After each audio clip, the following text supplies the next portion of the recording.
Suwana, who are you and why do you do what you do? Okay, I'm Suwana, and I'm a counselor. I work in addiction. The reason I do what I do is because I love seeing the transformation in people that happens over the journey of recovery.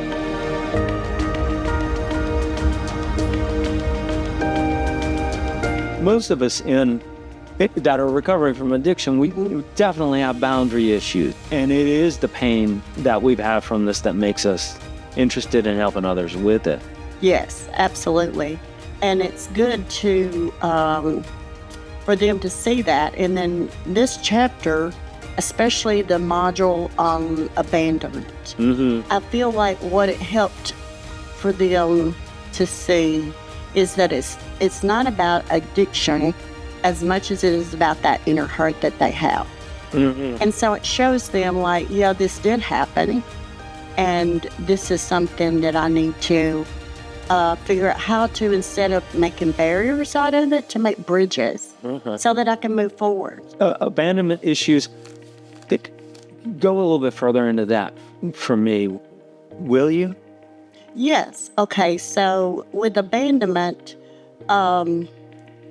it was like the thing that I loved about the module with the empty house. Yeah.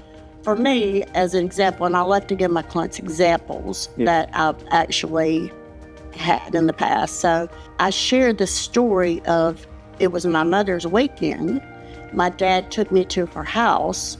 He left. No one was there. I climbed through a window. The house was abandoned. And it's so strange that it looked a lot like the house that you had in your module. I tell them that story because I want them to see that they don't have to hang on to that. That doesn't have to make them who they are.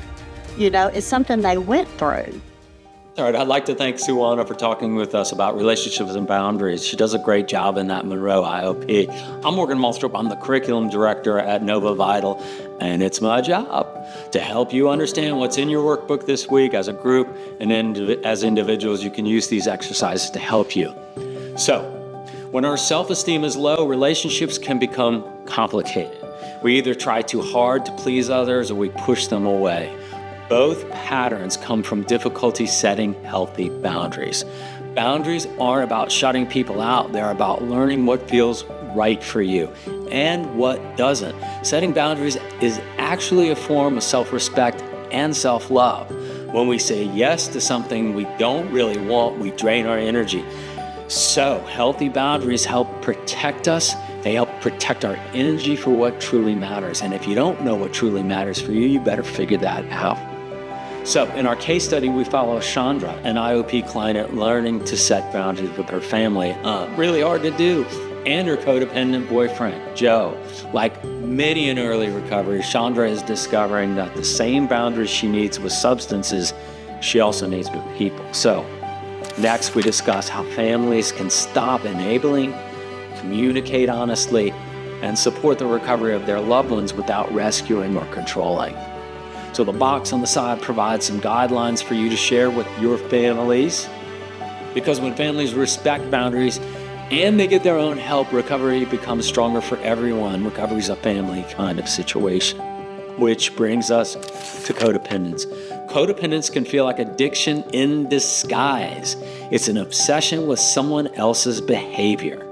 Joe, Chandra's boyfriend, is hypervigilant about her recovery, watching her every move.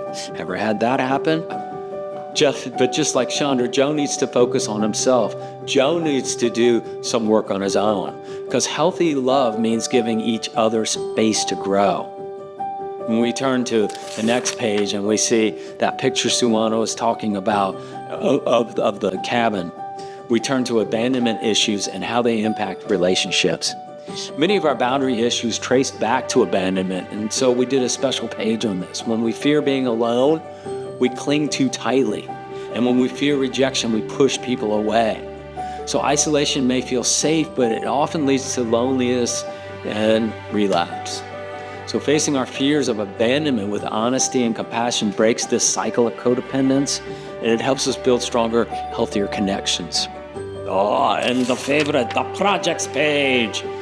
It's a photo reflection project where you explore how images of boundaries and connection resonate with your recovery. Or maybe you could do a role play skit for practicing assertiveness.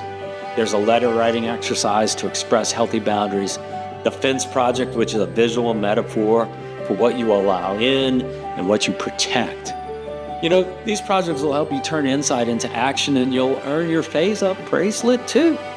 So remember, boundaries aren't about building walls. They're about creating space for honesty, space for respect, and space for growth.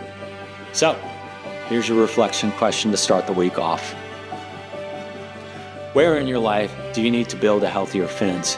And what would you like to keep safely behind it and inside of it? Thanks for all the work you're doing. Thanks for showing up today, and have a great week at Nova Vital.